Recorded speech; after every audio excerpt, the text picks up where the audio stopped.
반갑습니다. 장파롱 지역구 국민의힘 구점덕 의원입니다. 우리는 새해 아침이 되면 세배를 하기도 하고 덕담을 건네는 좋은 풍습이 있습니다. 새해 첫 임시회의에 덕담을 건네는 마음으로 우리 의회의 문제점에 대해 허심탄회하게 말씀드리고 이러한 부분이 개선되어 제4대 창원시 의회가 그 어느 의회보다 단합된 의회로 평가받기를 기대하겠습니다. 먼저 의회 리더십 문제입니다. 의장님은 7선의 경력과 능력을 겸비하신 지방의회의 산증인입니다. 그런데 후반기 의장으로 취임한 이후 우리 의회는 어떻게 변화하였습니까? 반목과 갈등이 싹트고 두 쪽 세 쪽 갈리는 분열 현상이 심화되고 있습니다. 의장의 자리는 의원들의 의정활동을 지원하고 갈등의 중재자 역할이 가장 우선이라는 생각을 합니다. 반대의 길을 걷고 있는 것은 심히 우려스럽습니다. 이러한 현상은 지난 연말 정례회를 앞두고 의정 연찬회의 의원들의 역대 최대 불참으로 의사를 대신한 것으로 하업의 부재를 뚜렷이 보여주었습니다. 의회는 집행부를 감시하고 견제하는 기능을 가지고 있습니다. 그러나 많은 공무원으로부터 감시가 아닌 지나친 간섭으로 정상 행정의 어려움을 토로하는 일들이 잦아지고 있습니다. 이러한 일들이 창원시 전체의 로드맵에 의하지 않고 내 지역구만 우선하고 나와 관련된 일에 집착한다면 소지역 이기주의로 오롯이 시민의 부담으로 돌아올까 너무나 우려스럽습니다. 둘째, 의회 내부의 인사 문제입니다. 보훈의회는 집행부에 편향된 인사에 대하여도 지적을 하였습니다.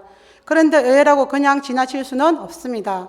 의장님께서 후반기 의장으로 취임하신 이후 의회의 전문성을 이유로 전 직원을 인사이동시키는 파격적인 인선을 단행하였습니다. 처음은 일정 부분 필요하다는 생각을 가지기도 하였습니다. 6개월이 지난 지금 또다시 전문성을 이유로 전 직원에 가까운 인사를 이동시켰습니다. 지금 의회는 중요한 행정사무조사 특위가 중간 지점에 와 있는데 이를 보좌하는 직원도 외에는 아니었습니다. 행정사무조사 특위 소속 전문위원 정책지원관까지 모두 인사 이동이 되었습니다. 더 기막힌 것은 특위 수석 전문위원으로 임명받은 가장은 6주 승진교육으로 자리를 비운 상태입니다. 사전에 이러한 중요한 사안에 대한 배려가 전혀 없었습니다.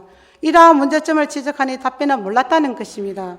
현황 파악도 부실하고 기준 없는 인사가 불만을 키우고 있습니다.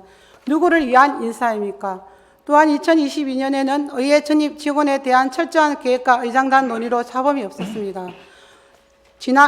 2025년 1월 의회 전입 인사는 어땠습니까? 8급 행정 8급 전입 인사는 공개 채용 공고를 하였으나 행정고급 전입 인사는 내부 업무 통신으로만 의견을 물어 인사를 단행하였습니다. 창원시의회는 단 한 명 행정고급을 위한 맞춤 인사를 하는 것이 적정한 인사입니까? 이러한 불공평한 인사로 과연 의장님이 말씀하시는 강하고 생산적인 의회를 만들 수 있을지 홀 조는 말로만 하는 헛공약이 지나지 않을까 매우 우려스럽습니다. 의회는 집행부에 대한 인사에 대하여서도 감시 감독을 해야 할 권리가 있는 만큼 내부는 더 청렴해야 한다고 생각하고 있습니다. 셋째, 의회 보좌 기능은 약화입니다. 우리 의원들이 소원했던 정책지원관 제도가 도입되었고 의회직 신설과 인사권 독립 등 많은 변화가 있었습니다. 이러한 변화에 걸맞는 우리 의회도 변화하고 있는지에 의문을 가지지 않을 수가 없습니다. 그동안 전문위원실은 행정직뿐만 아니라 건축, 토목, 환경, 복지, 직렬의 공무원이 배치되어 전문적인 지원을 받을 수 있었지만 이제는 그러지 못합니다. 복잡하고 다양한 주민의 요구에 따라 행정 환경이 다변화하고 있는데 100% 행정직의 의회직이 답이 될 수 있을까요? 지피지기하면 백전백승이라는 말처럼 상대를 알아야 감시와 견제도 가능할 것입니다.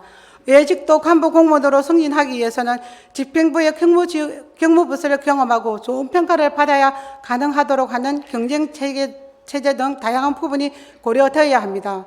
정책지원관 또한 경쟁 없이 글쓰기와 단순한 업무 지원에 머무르게 해서는 안 될 것입니다.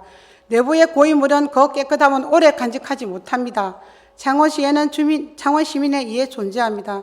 시민에게서 부여받은 권리를 나 자신을 위해 사용한다는 오해를 받아서도 안 됩니다. 많은 사람의 시선이 나를 향해 있다면 먼저 나를 돌아보아야 한다는 것은 분명 순서일 것입니다. 의장단으로 출마하면서 약속했던 말씀과 지금의 의회는 분명 같은 방향이 아닙니다. 이러한 부분이 치유되어 시민으로부터 사랑과 신뢰를 받는 의회를 만들어 가자는 충정에서 드리는 드리게 되었다는 말씀을 드리면서 발언을 마치겠습니다. 불편한 얘기 끝까지 경청해 주셔서 감사드립니다.